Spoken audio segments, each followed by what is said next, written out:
But then Chad Gable comes out, and, the crowd was really into it. Chad Gable started off, he could have just attacked Sami Zayn because Sami was on the floor, struggling to get up. But Chad Gable gets him up. He fires him up. He points at WrestleMania. He's like, dude, get yourself up, man. Let's go. This is the moment, right? He's trying to, gas him up. Gas him up. Gas him up. And it works. Sami is fired up.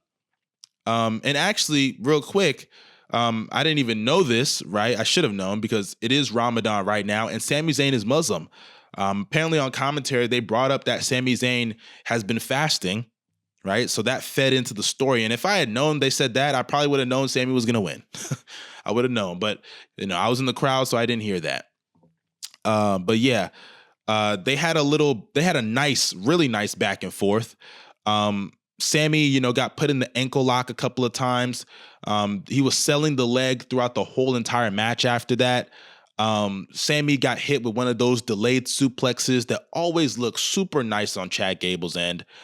Chad tried for the moonsault a couple of times. One time, Sami got the knees up. Another time, Sami, just moved out the way and he went splat.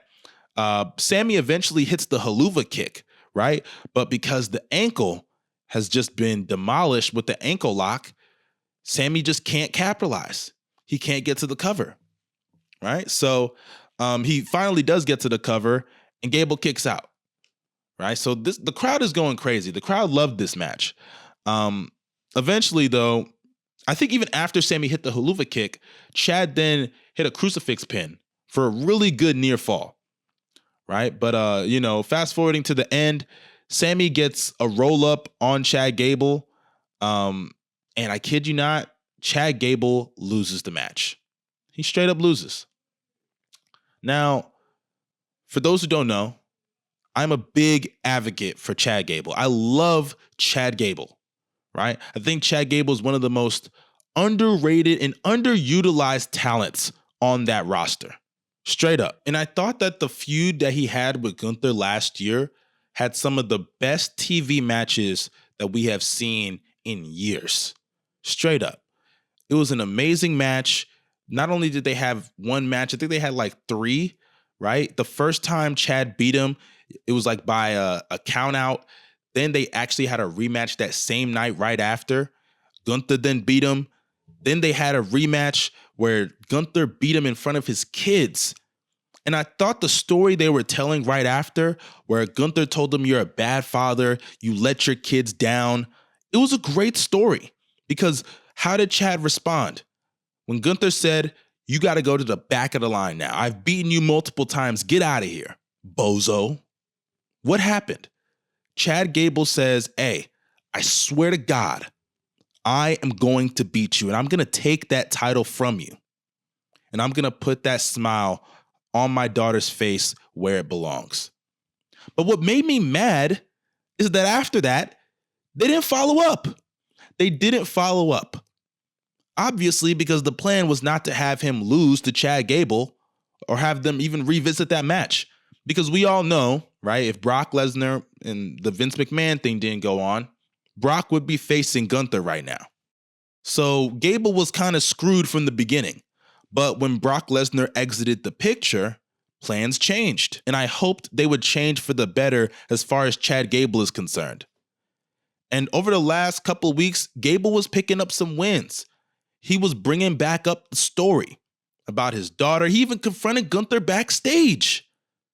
He said, I didn't forget about what you did to my daughter and what you did to me. The story was perfect. All he had to do was win the match. And look, I don't hate Sami Zayn. I love Sami Zayn. Sami Zayn and Gunther had a match last year on TV that was great. One of the best matches on TV all of last year. So I don't hate the idea of Sami Zayn versus Gunther, right? But I just feel like the right story was Chad Gable versus Gunther.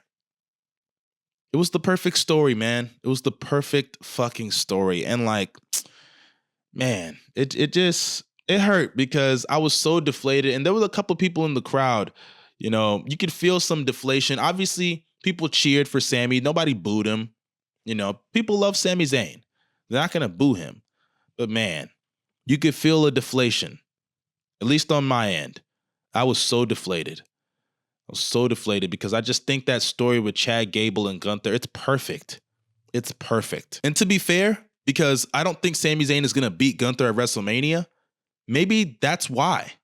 Maybe they don't want to do Chad Gable and Gunther until they're ready for Gunther to drop the title. But my thing is, why can't he drop it at WrestleMania? He's held the title for so long, and I'm not against him keeping it, right? Because he's doing a great job with it, having a great run, but he has outgrown that Intercontinental title. It's about time to put that World Heavyweight title on Gunther soon. I'm just saying. Hell, he should be the one facing Seth Rollins at WrestleMania. Honestly. But they want to keep that title on Gunther. He couldn't work Elimination Chamber, so you don't just want him to lose it on a random night of Raw, I guess. They want it to be on a big stage, which makes me think there might be a chance for Sami Zayn to win. But considering that Gunther was going to face Brock anyways, I think it's safe to say Gunther is going to retain. Unless Brock was going to beat him, which I doubt. What the hell is Brock going to do with a mid-card title? Man, it really makes me wonder, what was the original plan for Gunther, right? Like, was he going to keep that title going into Mania and have a match for the Intercontinental title with Brock? That almost feels ridiculous because what does Brock look like wrestling for a mid-card title? It almost feels beneath him, right? Or was Gunther supposed to drop it before then? Because if he was supposed to drop it before then, to who? To who? There's a lot of questions here. The Brock Lesnar stuff, the CM Punk injury, it ruined a lot of plans, obviously. But as far as Chad Gable's story, man, I was deflated. This was supposed to be his moment.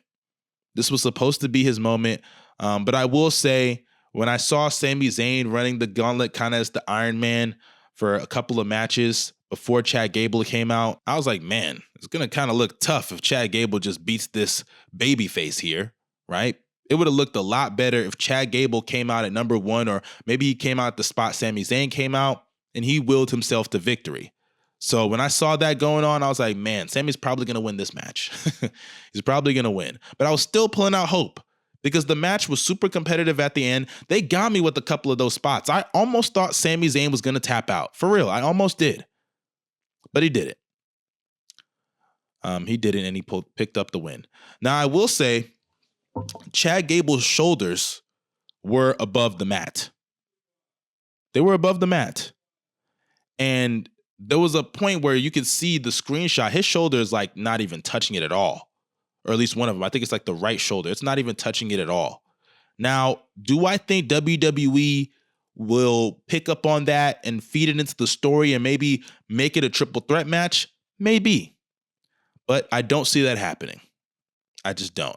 I think the only reason they did that was probably because they want to see what the crowd reaction could be to this situation in case maybe they turned on Sami, but I don't think Chad Gable is Cody Rhodes, okay? They're not turning on him.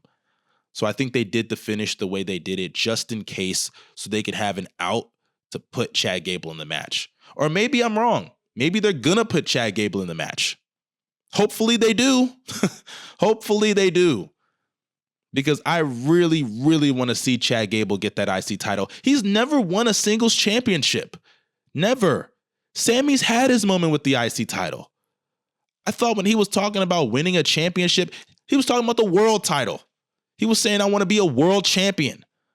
Then all of a sudden that plan changed. I don't know what the fuck happened. Honestly, I don't know what the hell happened. But they dropped that story seemingly for now. And maybe it was the CM Punk injury. I don't know. But they threw Drew McIntyre back in there. I thought they were going to put Sami in the Drew and Seth match, but they didn't. Now Sami is going up against Gunther.